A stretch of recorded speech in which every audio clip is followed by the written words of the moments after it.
উপদেষ্টা নির্দেশনা দিয়েছেন, সেই আলোকে আমাদের অর্থ মন্ত্রণালয়, লেজিসলেটিভ এবং জনপ্রশাসন এবং সংশ্লিষ্ট স্বরাষ্ট্র মন্ত্রণালয়ের মাধ্যমে মিটিং করে আমরা এই পদগুলোকে সিজন করেছি। এটা অলরেডি রান। এখন এই পদের রিক্রুটমেন্টের কিছু বিধিমালা প্রচলিত ছিল, দু এক জায়গায় সংশোধনী হয়েছে। এখন এই সামনে নির্বাচনের মধ্যে মাঠে প্রথম যে বাহিনীটা থাকে সেটা হলো পুলিশ, আনসার বাহিনীও থাকে। এখন তো আমাদের আনসারের অনেকগুলো শ্রেণী বিভাগ হয়েছে, কমান্ডার আনসার। এখন এই কাজগুলো যাতে এক্সপেডাইট করা যায়, এই জন্য লেখালেখি না করে এক বসাতেই যাতে হয়, সেই কারণে আজকে আমরা বসেছিলাম। এটা তো আমরা মনে হয় 4000-এর উপরে। এটা যথেষ্ট কি না?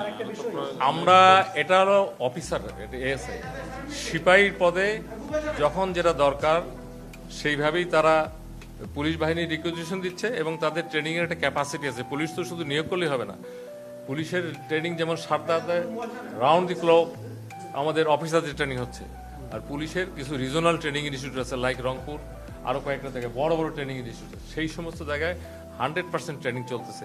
একদিকে রিক্রুটমেন্ট, একদিকে ট্রেনিং। আপনারা জানেন পুলিশের সিপাহী এবং আরেকটু উপরের লেভেল পর্যন্ত এসপি সাহেবরাই রিক্রুট করে, প্রতি ডিস্ট্রিক্টে এটা গোয়িং অন চলতেছে। তাই এখানে এই পদগুলো যাতে ইফেক্টিভ, আমাদের যে শিডিউল ঘোষণা হওয়ার আগেই যাতে আমাদের এই বাহিনী প্রস্তুত হতে পারে, সেই কাজটাকে এক্সপেক্ট করলাম। এএসপি রিক্রুট হয় বিসিএস পিএসসির মাধ্যমে।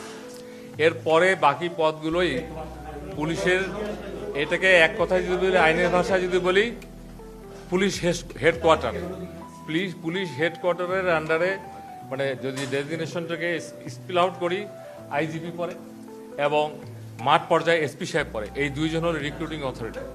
আর পিএসসি তো হলো পুলিশের অফিসার নিয়োগ করে, সেটা তো রুটিন মোতাবেক চলতেছে। কিন্তু যেহেতু ইলেকশনে মাঠ পর্যায়ে অনেক বেশি সংখ্যক লাগবে, হোম মিনিস্ট্রির চাহিদা আছে, মাননীয় প্রধান উপদেষ্টার নির্দেশনা আছে, এবং যে কোনো পদ সৃষ্টিতে এবং নিয়োগ ভিত্তিতে জনপ্রশাসন সম্পৃক্ত। এটার সাথে আপনি আগেও বলেছি যে লেজিসলেটিভ সম্পৃক্ত, আমাদের ক্যাবিনেট সম্পৃক্ত, হোম মিনিস্ট্রি সম্পৃক্ত, ফাইন্যান্স সম্পৃক্ত। এই কাজগুলো কিন্তু আমরা অলরেডি ডান। মাঠ প্রশাসন বলতে সিভিল এবং পুলিশ এই দুটাই বোঝায়। এবং এখন একটা অ্যাবনর্মাল সিচুয়েশন, ইন্টারিম গভর্নমেন্ট, এই সময় অন্য অনেক বাহিনীকে সম্পৃক্ত করা হয়েছে to maintain the law and order. যেটা আপনারা দেখেছেন পূজার সময় ছিল, দিনরাত খেটেছে মানুষ, সুষ্ঠু সুন্দরভাবে পূজা হয়েছে, রমজানের সময় হয়েছে। ঠিক একইভাবে আমরা আশাবাদী যে ইলেকশনের সময় যে প্রস্তুতিগুলো নেওয়া হচ্ছে, আপনারা জানেন হোমওয়ার্ক ভালো থাকলে সেখানে যে দিনটাকে কেন্দ্র করে কাজটা করা হচ্ছে সেই দিনটা